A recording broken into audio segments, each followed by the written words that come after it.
کیا مسافر سفر کے دوران روزہ رکھ سکتا ہے؟ اس کا صحیح مسئلہ کیا ہے؟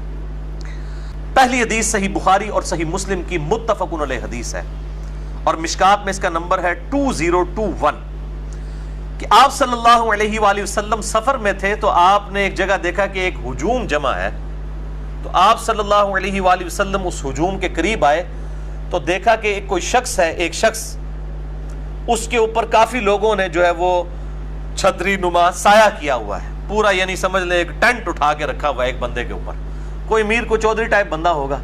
تو آپ صلی اللہ علیہ وآلہ وسلم نے فرمایا کہ اس شخص کو کیا ہوا ہے؟ تو لوگوں نے بتایا کہ اس نے اللہ کی رضا کی خاطر سفر میں روزہ رکھا ہوا ہے۔ تو آپ صلی اللہ علیہ وسلم نے وہاں پر فرمایا کہ سفر میں روزہ رکھنا کوئی نیکی کا کام نہیں ہے، یعنی اس قسم کی نیکی جس میں آپ لوگوں کو عذاب میں ڈال دیں، اور ساتھ آپ نے ملازم رکھے ہوئے ہیں کہ جو آپ کو جناب جس کو کہتے ہیں وہ پیمپرنگ کر رہے ہیں، تو اس قسم کا روزہ رکھنا کوئی سفر میں نیکی نہیں ہے کہ آپ لوگوں کو مصیبت میں ڈال دیں۔ دوسری حدیث بھی بخاری اور مسلم کی متفق علیہ حدیث ہے، مشکات میں 2019، سیدنا حمزہ بن عمر اسلمی کہتے ہیں کہ میں بہت زیادہ روزے رکھا کرتا تھا، میں نے اللہ کے محبوب صلی اللہ علیہ وآلہ وسلم سے پوچھا کہ یا رسول اللہ صلی اللہ علیہ وآلہ وسلم، میں کثرت سے روزے رکھتا ہوں، کیا مجھے اجازت ہے کہ میں سفر میں بھی روزہ رکھ لیا کروں؟ تو آپ صلی اللہ علیہ وسلم نے فرمایا اگر چاہو تو رکھ لو اور اگر نہ چاہو تو نہ رکھو۔ اسی کانٹیکسٹ میں صحیح مسلم میں ایک اور حدیث ہے 2029، اسی صحابی نے پوچھا یا رسول اللہ صلی اللہ علیہ وآلہ وسلم، یہ حمزہ بن عمر اسلمی، اس میں الفاظ ہے کہ انہوں نے کہا کہ یا رسول اللہ کیا میں گناہگار تو نہیں ہوں گا سفر میں روزہ رکھ کر؟ تو آپ صلی اللہ علیہ وآلہ وسلم نے فرمایا نہیں، بلکہ وہ تو اللہ کی طرف سے ایک رخصت ہے، جو چاہے لے لے اور جو نہ لے تو اس پر کچھ گناہ نہیں، یعنی سفر میں روزہ چھوڑنے کی رخصت اگر کوئی لے لے تو یہ اللہ کی طرف سے رخصت ہے، اچھا ہے، اور اگر کوئی نہیں لیتا تو اس پہ کوئی گناہ نہیں۔ اسی طریقے سے سفر میں جو نماز اگر کوئی قصر کر لے تو ٹھیک ہے، اگر کوئی نہیں کرنا چاہتا تو نہ کرے۔ اور میرا موقف اس میں یہ ہے احادیث کی روشنی میں کہ اگر سفر آسان ہو تو رمضان المبارک کے روزے سفر میں رکھ لینے چاہیے، اور اس کو سپورٹیو ایک حدیث بھی ہے سنن نسائی کے اندر 1457 صحیح سند کے ساتھ ہے۔ اما عائشہ رضی اللہ تعالیٰ عنہ کہتی ہیں کہ میں آپ صلی اللہ علیہ وآلہ وسلم کے ساتھ عمرہ کرنے کے لیے گئی، اور راستے میں آپ صلی اللہ علیہ وآلہ وسلم نے نماز قصر کی اور میں نے نماز پوری پڑھی۔ آپ صلی اللہ علیہ وسلم نے سفر میں روزہ چھوڑ دیا، میں نے روزہ رکھ لیا۔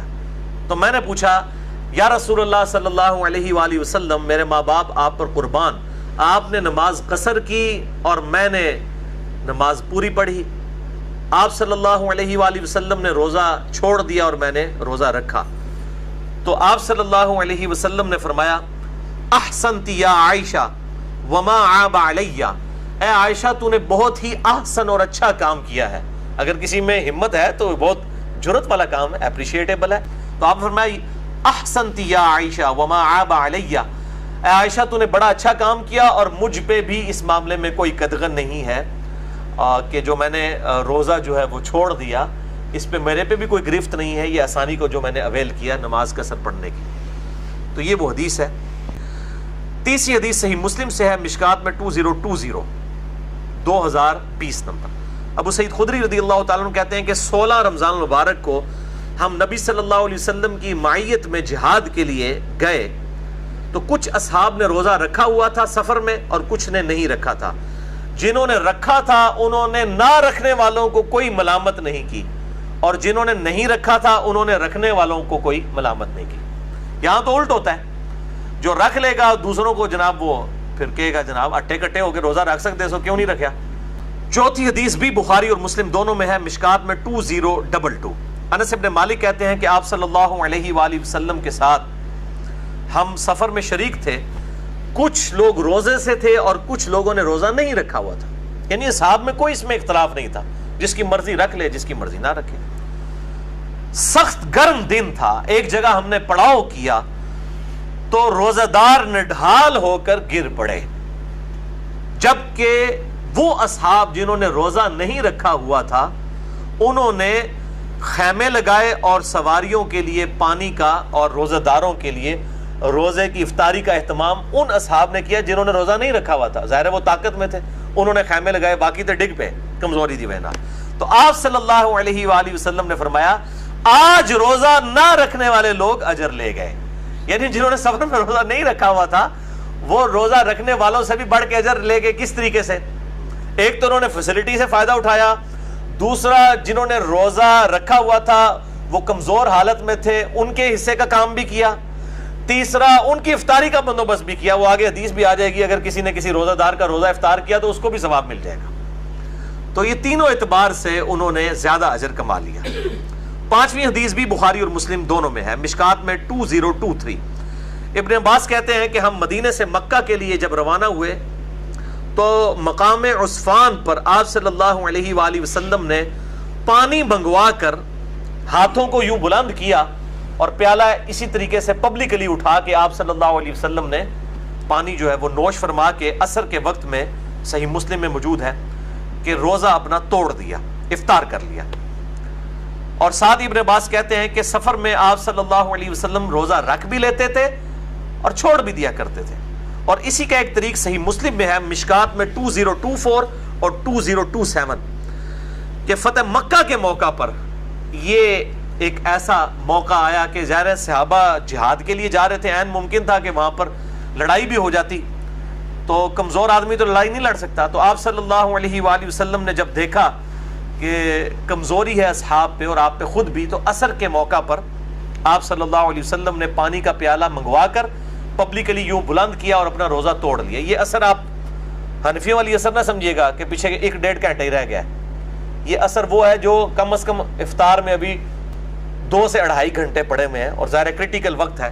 آپ صلی اللہ علیہ وآلہ وسلم نے روزے کو توڑ دیا, اور ظاہر اعلانیہ اس لیے کیا کہ باقی اصحاب بھی روزہ توڑ دیں. تو آپ صلی اللہ علیہ وآلہ وسلم کو بتایا گیا ابھی بھی کچھ لوگ ہیں جنہوں نے روزہ نہیں توڑا. تو اس حدیث کے مسلم شریف کے الفاظ ہیں, آپ صلی اللہ علیہ وسلم ناراض ہوئے اور آپ نے فرمایا وہ نافرمان لوگ ہیں, وہ نافرمان لوگ ہیں, 2 دفعہ فرمایا, جنہوں نے میرے اس طریقے پہ چلتے ہوئے اپنا روزہ نہیں توڑا. جنہوں نے نہیں توڑا وہ نافرمان ہیں, اور توڑنے والے تابع فرمان ہیں. کیونکہ اب کریٹیکل سچویشن تھی, جنگ ہو سکتی تھی, اب نڈھال لوگوں نے تو پھر جا کے گر ہی جانا تھا, لڑنا کیا تھا. تو آپ صلی اللہ علیہ وآلہ وسلم نے روزہ توڑ دیا.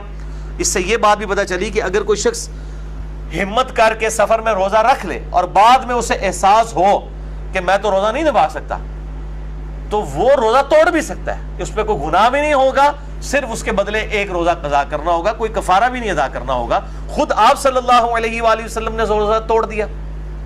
تو کتنی آسانی والا معاملہ ہو گیا اس واقعے کی وجہ سے کہ اگر کسی شخص نے ہمت کر کے روزہ رکھا سفر میں کہ میں نبھا لوں گا, اور بعد میں اسے احساس ہوا, تو اب یہ نہ وہ سوچے کہ یار میں نے اگر روزہ توڑ دیا تو مجھے 60 روزے رکھنے پڑیں گے. نہیں, بلکہ سنت ہے. کمزوری کی وجہ سے اگر کوئی شخص روزہ توڑ لیتا ہے سفر میں, عام حالت میں بھی اگر کوئی شخص روزہ نہیں نبھا سک رہا اور زندگی موت کی کشمکش بن گئی ہے اس کے لیے, تو وہ بھی روزہ مریض کے طور پر توڑ سکتا ہے, بعد میں وہ اس روزے کی قضا دے لے گا, ایک روزے کے بدلے ایک روزہ.